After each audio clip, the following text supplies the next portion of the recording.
다시 한번 수요기도에 오신 여러분들을 주님의 이름으로 환영합니다. 여러분, 우리 계속 예배를 살피고 있는데요. 예배 때 강조되는 것은 두 글자입니다. 바로 언약입니다. 하나님의 언약. 여러분, 언약, 하나님이 우리와 약속해 주시는 것. 이것은 성격상 일방적인 은혜로 성취가 됩니다. 거부할 수조차 없는 강력한 은혜가 아니면은 우리는 그분의 백성이 될 수가 없습니다. 그런데 여러분, 언약의 내용은 쌍방적입니다. 하나님과 친밀한 백성이 되는 건 하나님이 부르셔서 주권적으로 언약을 맺어 주셔야지만, 이제 그 관계가 성취되고 나면 그 언약에 걸맞게 살아가는 모습은 쌍방적이라 이 말입니다. 상식적인 이야기죠. 계약은 항상 쌍방 간의 책임과 의무를 부과하기 때문입니다. 하나님이 우리를 위해 크고 놀라운 일을 행하셨다면은 이제 그 시혜를 입은 자들은 마땅히 반응해야 됩니다. 그래서 여러분, 우리가 예배 때 하나님만 일하시는 것이 아니라 우리도 하나님께 반응한다고 말씀드렸습니다. 예배는 하나님과 우리가 상호 소통하는 그런 시간입니다. 오늘 읽은 시편의 말씀은 은혜 받은 자들의 합당한 할 일이 무엇인지 가르쳐 주는데 바로 감사와 기도라고 이야기를 합니다. 오늘 시편 50편은 하나님이 하신 일이 선포되고 그 일에 백성들이 반응하는 내용으로 채워져 있습니다. 1절부터 3절을 보시면 하나님의 창조주 되심, 해, 빛, 불, 바람, 자연 만물이 등장하죠. 창조주 하나님을 그리고 있습니다. 이어서 3절부터 5절에서는 언약 백성을 부르시는 하나님, 곧 구원의 하나님, 구속주 하나님이 나타납니다. 3절부터 5절에는 불구름 기둥, 불과 바람, 불구름 기둥, 출애굽을 상기시키지 않습니까? 자기 백성, 나의 성도, 언약. 이처럼 창조와 구속의 하나님. 여러분, 이것이 성경에 나타나는 하나님의 이 거대한 이야기의 골자입니다. 이 창조와 구속의 하나님 이야기를 백성들이 들었습니다. 오늘로 치면은 하나님이 우리를 위해 무슨 일을 하셨는가 설교를 들었단 말입니다. 하나님의 인격과 사역을 그렇게 들은 백성들은요, 이제 반응을 하는데 제사로서 반응을 합니다. 오늘 시편 5절부터 15절까지 여러분 모두 제사에 관한 이야기입니다. 그런데 문제가 있습니다. 9절에 보시면은 백성이 드린 제물, 이 가축을 하나님이 안 받겠다고 하시는 겁니다. 그 이유가 10절에 나오는데요. 원래부터 그 제물들은 하나님의 것이었기 때문이라고 합니다. 바꿔 말하면 그것들 다 내가 만든 것이고 내 것인데 그거 바친다고 내가 좋아할 일은 아니지 않니? 이와 같이 말씀하시는 느낌입니다. 뭐가 문제입니까? 제사는 하나님이 명하신 일인데 하라고 하실 때는 언제고 지금은 그거는 내가 안 받는다 하십니다. 이유가 있을 것입니다. 그 이유를 우리는 14절에서 유추할 수 있습니다. 14절 무엇이라고 합니까? 감사로 하나님께 제사를 드리라. 즉 거칠에 형식적인 제사만 드리지 말고 진정한 감사의 마음을 담아 하나님께 반응하라는 것입니다. 감사라는 본질과 제사라는 형식이 같이 드려질 때 하나님은 그 제사를 받으시겠다, 이 말씀이시겠죠. 자, 그렇다면 여러분, 오늘 하나님의 이야기, 우리를 창조하시고 구원하신 하나님의 이야기를 들은 우리들, 특별히 예배 가운데 듣지 않습니까? 설교를 통해 들은 우리는 어떻게 감사를 표현할 수 있겠습니까? 과거 구약 백성들은 이 감사라는 마음을 제사라는 형식에 담아 드렸지만은 우리는 더 이상 그렇게 하나님께 은혜에 반응하지 않습니다. 예수님 십자가 제사로 이미 이 제사의 효력은 다 끝났기 때문입니다. 이제 우리가 사용할 감사의 형식은 다름 아니라 찬송입니다. 여러분, 우리는 감사를 이 찬송에 담아서 올려드려야 합니다. 히브리서 13장 15절은 이렇게 말합니다. 그러므로 우리는 예수로 말미암아 항상 찬송의 제사를 하나님께 드리나. 여러분, 이제는 짐승 제사가 아니라 찬송의 제사를 드릴 때입니다. 우리는 예배 때 하나님의 은혜를 받고 들으며 찬송해야 하는 사람들이란 말입니다. 그래서 예배 가운데는 찬송이 빠지지 않고 속해 있습니다. 실제로 고린도전서 14장을 보시면 오늘 우리가 읽었던 두 번째 말씀이죠. 초대교회의 모임, 그 예배 때마다 찬송시가 울려 퍼진 것을 알 수 있습니다. 찬송시, 찬송의 시, 찬송의 노래, 이것을 통해 하나님을 높이고 있습니다. 찬양했단 말입니다. 그럼 여기에 사용된 찬송시, 찬양은 기본적으로 시편을 말합니다. 구약에서부터 하나님의 백성들은 자기 마음에 떠오르는 대로 하나님을 노래한 것이 아니라 이 시편이라고 하는 아름다운 찬양으로 하나님을 노래했습니다. 하지만 시편만 노래한 것은 아닙니다. 골로새서 3장 16절, 지금 본문이 잘 나오고 있습니까? 3장 16절에 보시면은 시와 찬송과 신령한 노래로 올려드렸다고 합니다. 여러분, 여기 시는 시편을 의미하겠죠. 그런데 그것만 아니라 찬송과 신령한 노래, 그러니까 세속적인 노래, 유행가와 구별되는 영적인 노래를 예배 가운데 불렀다고 합니다. 초대교회는 구약의 아름다운 유산인 시편을 계승할 뿐만 아니라 더 놀랍고 더 아름다운 찬송, 신령한 노래를 부르고 있었던 것이죠. 이런 새로운 찬송을 계시록은 새 노래라고 표현합니다.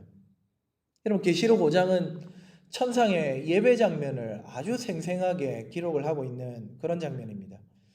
거기에 5장 9절을 보시면은요, 예배자들이 하나님께 찬송하는 이 찬양의 가사가 나오는데 그 찬양이 새 노래라고 불립니다. 지상교회가 드리는 시와 찬송과 신령한 노래가 천상에서는 새 노래라는 이름으로 불려지고 있는 것입니다. 따라서 여러분, 오늘 우리가 예배 가운데 드리는 찬송 혹은 찬양도 새 노래입니다. 시편에 나타난 하나님의 아름다움 뿐만 아니라 신약 성경을 통해 우리에게 계시된 예수 그리스도의 구속과 또 더 나아가 오늘 저와 여러분의 삶을 지탱하는 하나님의 한량없는 은혜를 높이는 그 수많은 새 노래 합창단이 바로 저와 여러분입니다. 우리의 예배와 우리의 입술에 이 새 노래가 항상 울려 퍼질 수 있기를 주님의 이름으로 축복합니다. 자, 그러면 찬송에 대해서 한번 우리 좀 더 알아봅시다. 그럼 찬송이 무엇입니까? 제가 몇 번 말씀드렸죠. 교회 안에 사용되는 여러 가지 친숙한 용어들이 막상 우리가 누군가 우리에게 불신자들이 물어보면은 대답할 말이 막막합니다. 여러분, 머릿속에 한 문장으로 설명할 수 있도록 잘 정리하실 수 있으면 좋겠습니다. 여러분, 찬송은 칭송하고 감사하는 형식 가운데 하나입니다. 어거스틴은 하나님을 노래로 찬양하는 것, 찬양은 칭찬하고 기리고 훌륭함을 드러내고 이런 것들이 찬양인데, 하나님을 노래로 찬양하는 것, 하나님께 노래로서 영광 돌리는 것, 이것이 찬송이라고 정의했습니다. 하나님 정말 대단하십니다. 하나님 위대하십니다. 하나님 감사합니다. 여러분, 우리가 이것을 여러 가지 모양으로 하나님께 올려드릴 수 있는데 노래하면은 그것이 찬송이라 말입니다. 그렇다면 이 찬송의 주인공은 누구입니까? 찬송은 원론적으로 하나님이 주인공입니다. 하나님의 인격, 하나님의 사역, 그것이 찬송의 주제여야 합니다. 예배 때 우리는 하나님의 인격과 사역을 듣습니다. 어떻게 해요? 설교를 통해 듣지요. 설교를 통해 하나님이 얼마나 좋은 분인지 인격, 설교를 통해 하나님이 우리를 위해 무슨 일을 하셨는지 사역 듣습니다. 또 성찬을 통해서도 봅니다.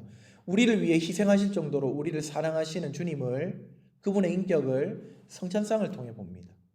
또 우리를 위해 살찢고 피 흘리신 그분의 사역을 성찬상을 통해서 역시나 봅니다.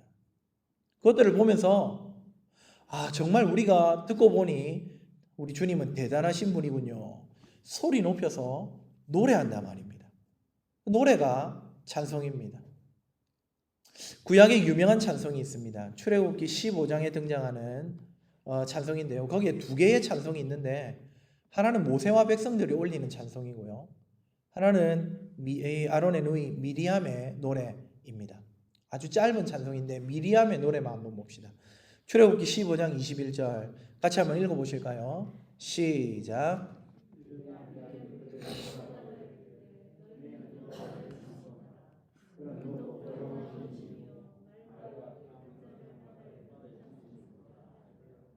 이건 우리가 이제 글로 읽으니까 굉장히 재미가 없는 것 같은데 미리암은 찬송했습니다. 노래했습니다. 짧은 찬송인데요. 하지만 찬송의 정석이라고 할 수 있습니다. 그는 높고 영화로우시며, 이거 뭡니까? 하나님의 됨됨이 아닙니까? 하나님의 인격입니다. 또 말과 그 탄자를 바다에 던지셨다, 출애굽하셨다, 하나님이 하신 사역이 여실히 드러납니다. 어떻습니까? 찬송 안에 다른 것들은 없고 하나님의 인격과 사역이 채워져 있단 말입니다. 이처럼 찬송은 1차적으로 하나님의 인격과 사역에 대한 우리의 반응이 되어야 합니다. 오늘날 현대 찬송의 부실함이 사실은 이 부분과 관련이 있습니다. 많은 노래들이 하나님은 온데간데 없고 나의 감정과 나의 경험이 주로 노래되고 있는 경우가 많습니다. 하나님은 자신이 어떤 분이고 무슨 일을 하셨는지 백성들이 이 예배 시간에 듣고 그것을 기리고 노래하기를 기대하고 계십니다. 찬송다운 찬송, 새 노래다운 새 노래는 바로 하나님을 높이고 칭송하고 찬양하는 노래라는 사실, 찬송의 주인공은 우리 하나님이라는 사실을 기억하는 저와 여러분 되기를 주님의 이름으로 축복합니다. 자, 그렇다면 이런 찬송은 몇 가지 모양을 갖추고 있는데요. 한 3가지 정도 말씀을 드리고 싶습니다. 첫 번째 찬송의 모양은 회중 찬송입니다. 온 성도들이 함께 부른단 말입니다. 찬송은 기본적으로 누군가 독점하는 노래가 아닙니다. 이것은 성도의 노래고 교회의 노래입니다. 칼톤 영이라는 신학자가 우리는 종종 찬양대가 마치 회중인 것처럼 취급하는 경향이 있으나 오히려 회중을 찬양대인 것처럼 취급해야 한다. 우리 회중이 찬양대인 것처럼 찬송의 전심이어야 하고 찬송의 전문가가 되어야 된단 말입니다. 하나님의 백성은 모두가 성가대입니다. 실제로 여러분 성경에 나타나는 찬송은요, 모두 하나님의 백성들이 다 함께 올려드리는 그런 찬송이었습니다. 한번 볼까요? 먼저는 아까 살핀 출애굽 15장의 노래들, 모세와 백성의 노래, 미리암의 찬송. 여러분 이거는 그때 당시에 미리암 혼자 부른 것 같지만 아닙니다. 이후로 이스라엘 역사 가운데 이스라엘 사람들의 축제, 결혼, 장례식 때마다 이 노래들을 불렀습니다. 회중이 불렀습니다. 또 여러분 시편들 어떻습니까? 자기 혼자 골방에서 부른 노래 같지만은 시편이야말로 민족적인 찬송가입니다. 여러분 신약성경 마태복음 26장 30절에 보시면은 예수님 이제 돌아가시기 전에 제자들하고 마지막 이 만찬을 가지시지 않습니까? 그 만찬을 가지신 후에 유월절 식사를 하신 후에 이런 기록이 나옵니다.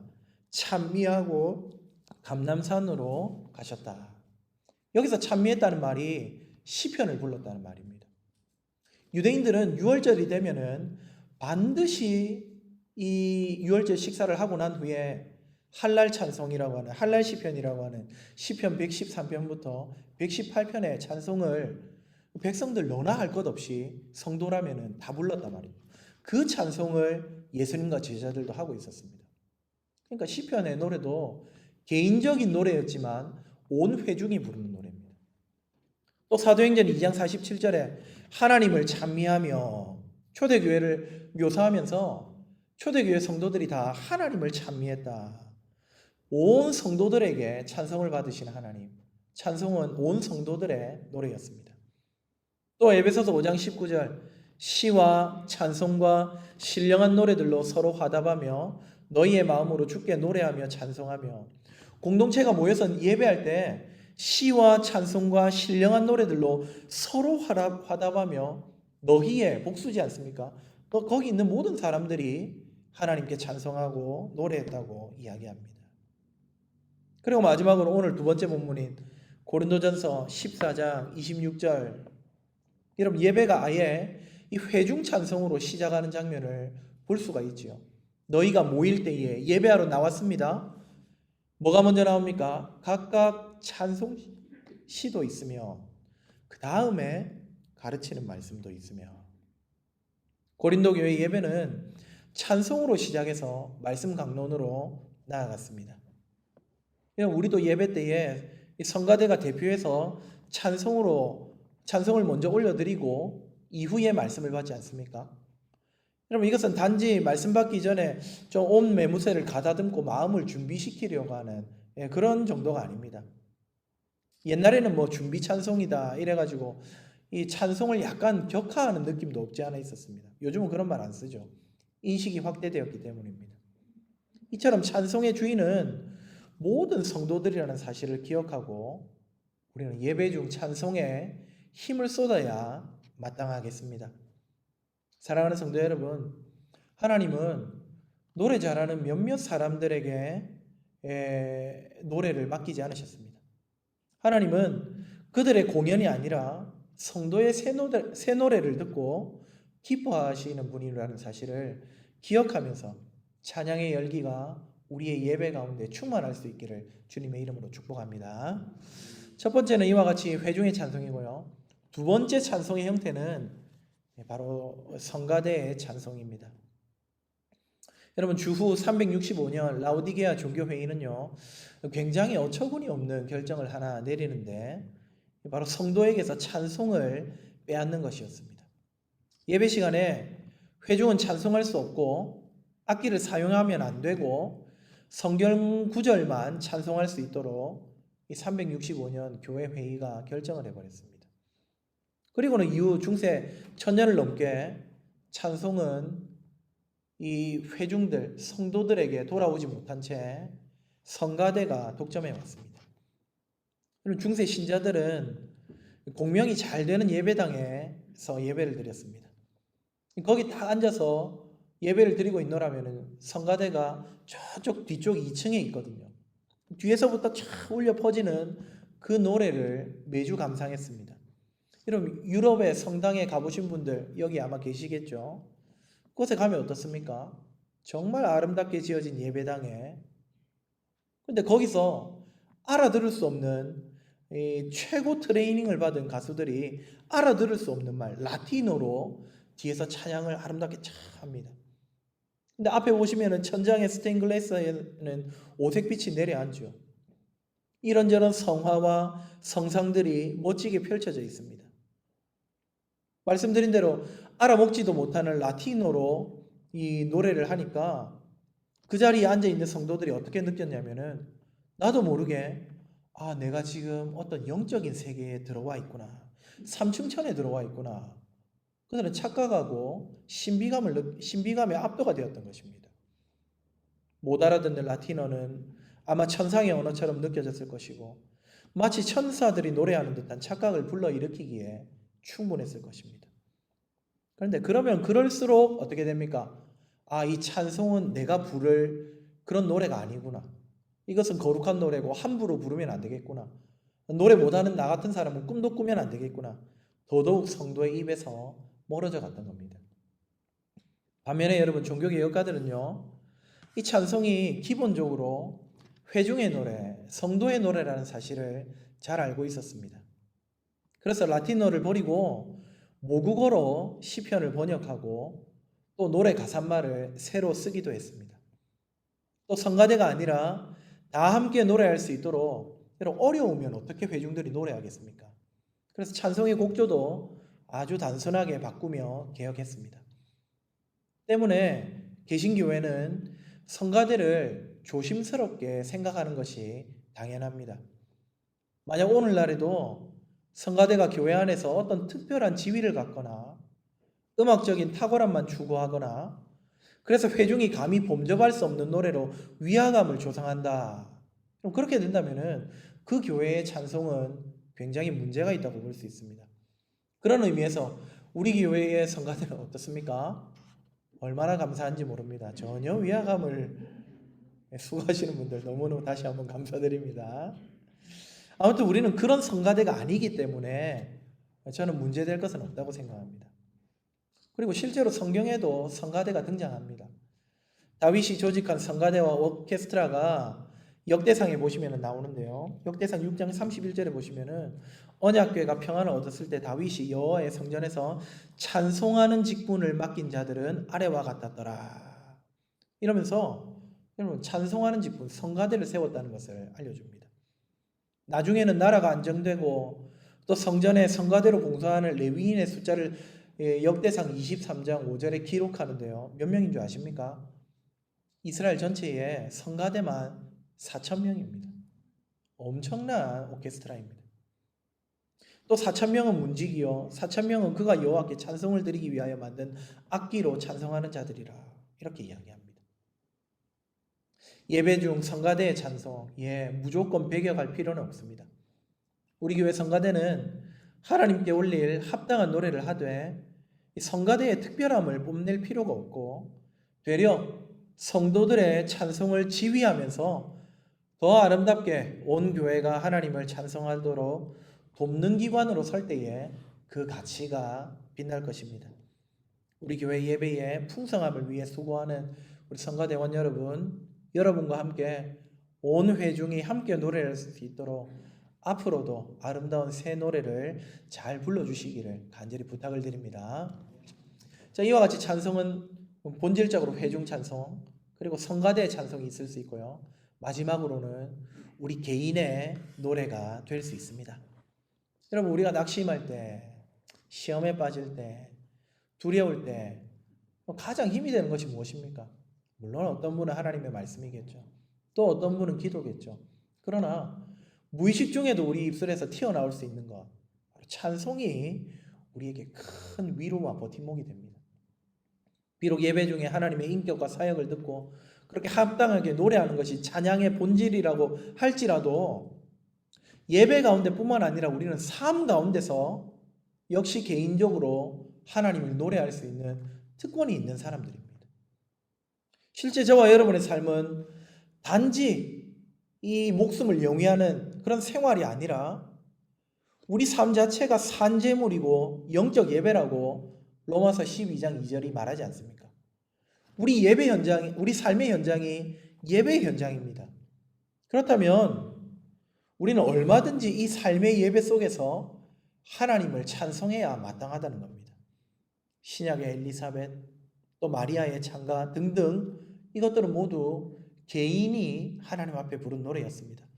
물론 나중에는 공동체의 찬양이 되었지만 그 개인의 삶 속에서 하나님의 위대하심을 찬송할 수 있는 본을 우리 믿음의 선배들이 보여주고 있는 것입니다. 사랑하는 성도 여러분, 여러분의 삶의 현장에서 찬송이 끊이지 않기를 주님의 이름으로 축복합니다. 찬송하는 그 입술 위에 하나님이 위로를 주시고 기쁨을 주시고 만족을 주시고 회복을 주시기를 간절히 축복합니다. 자, 그러면 한 걸음 더 나아가서요. 이러한 찬송, 이 찬송에 아주 모범적인 모범이 있는데 그것이 무엇인가? 바로 시편 찬송입니다.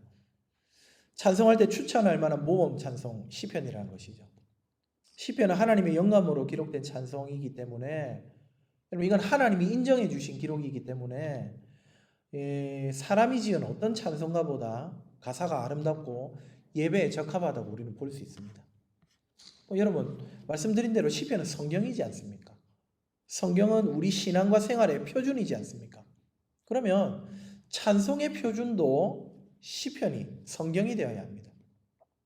역사적으로 교회는 시편에다가 곡을 붙인 경우가 많았습니다. 로마 교회의 그레고리안 찬트, 여러분 우리 찬송가에도 하나 있습니다. 149장 주 달려 죽은 십자, 이 중세 노래입니다. 근데 이 노래를 비롯한 많은 중세 찬양들이 시편의 가사를 갖고 있습니다. 종교개혁 시대에 루터가 만든 찬양이 코랄이라고 하는데요. 우리 찬송가에는 585장 내 주는 강한 성이요. 근데 그 코랄에도 보면은 시편을 이 내용으로 하는 노래들이 굉장히 많습니다. 또 대륙의 개혁교회와 스코틀랜드 장로교회의 시편 찬송 등등이 모두 시편을 가사로 해서 하나님께 올려드리더라는 것이죠. 오늘날도 여러분 시편이 찬송으로서 얼마나 중요한가를 깨달은 사람들은 이 시편을 노래하기를 참 즐거워합니다. 여러분 저는 우리 교회 예배 가운데 이 시편으로 찬송하는 즐거움이 있다면은 참 더할 나위 없이 좋을 것 같습니다. 그러면 시편을 어떻게 노래할 것인가? 과거에 시편으로 곡을 만들었던 곡들이 있습니다. 개혁교회는 제네바 살터라고 해서 제네바시에서 만든 제네바 교회가 만든 시편 찬양집이 있습니다. 또 스코틀랜드에도 스코틀랜드 살터가 있습니다. 하지만 여러분 그런 것들을 우리가 오늘날 꼭 사용해야지만 시편을 부르는 것이다 라고 말할 필요는 없을 것 같습니다. 시편을 부르자는 말은 이 과거 교회가 부른 시편 곡들만 개성해서 불러야 한다 이 말은 이런 뜻이 아닙니다.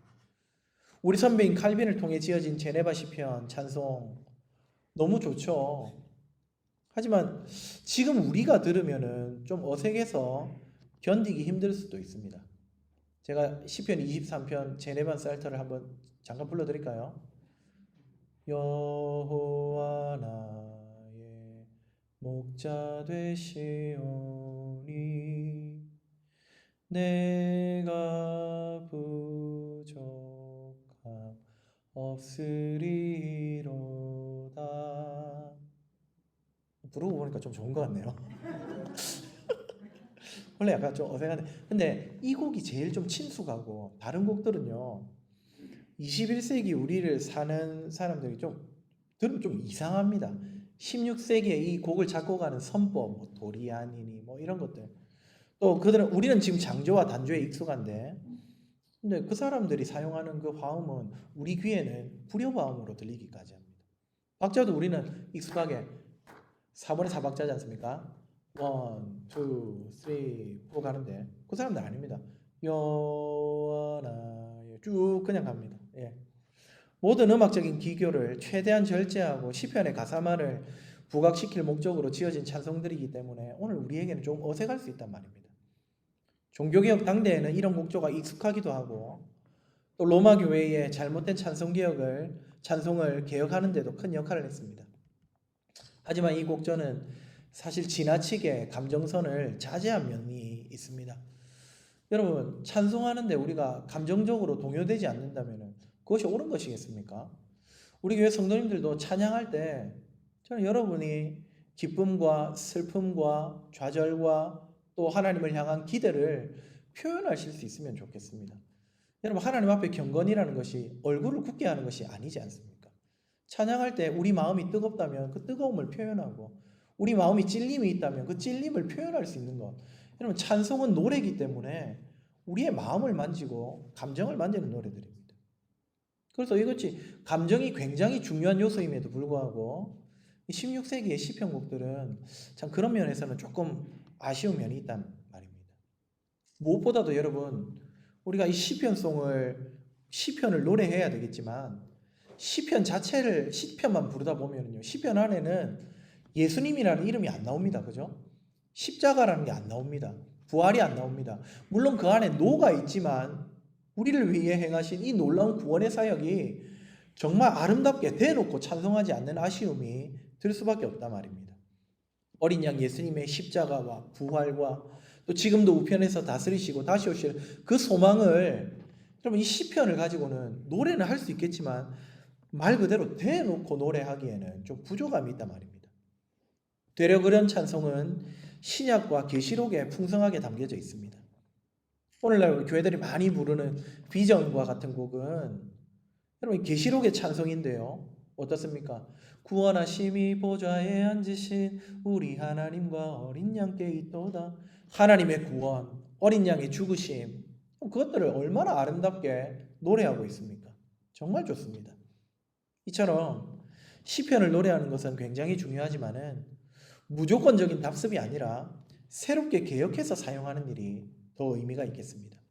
그런 의미에서 우리에게 익숙한 시편의 복음성가들 예를 들면 시편 8편 여호와 우리 주여 18편 나의 힘이 되신 여호와여 또 24편 문들아 머리 들어라 57편 오 주여 나의 마음이 그리고 여러분 지금 정확하게 기억이 안 나는데 시편 48편인가요? 148편인가? 꽃들도 구름도 이 노래 있죠. 예. 그 노래도 앞쪽 찬송이 시편 148편인지 7편인지 하여튼 그 곡을 나온 것입니다. 그럼 그 외에도 수많은 시편의 곡들, 여러분 아름다운 곡들이 오늘날에도 많이 만들어져 있단 말입니다. 그래서 이런 곡들은 예배 시간에 사용하기에 너무 좋은 곡들입니다. 혹시 여러분 우리 예배 때 이런 시편의 곡들이 등장할 때 어디 경건한 예배 시간에 찬송가를 안 부르고 그렇지 않습니다. 시편을 노래하는 것이 더욱 좋은 모범이라는 걸 여러분 기억하고 온 마음을 다해 찬양하는 저와 여러분 되기를 주님의 이름으로 축복합니다. 말씀을 맺겠습니다. 사랑하는 성도 여러분, 하나님께서 우리 입술에 찬송을 주셨습니다. 하나님께서 예배 가운데 찬송하기를 기뻐하십니다. 뜨겁게 찬송하는 우리 교회의 예배가 될 수 있기를 주님의 이름으로 축복합니다. 저와 여러분의 삶 가운데 이 예배의 찬송의 입술이 그치지 않고 하나님을 향해 열정적으로 노래하는 찬송의 삶을 사는 저와 여러분 다 되시기를 주님의 이름으로 축복합니다. 아멘.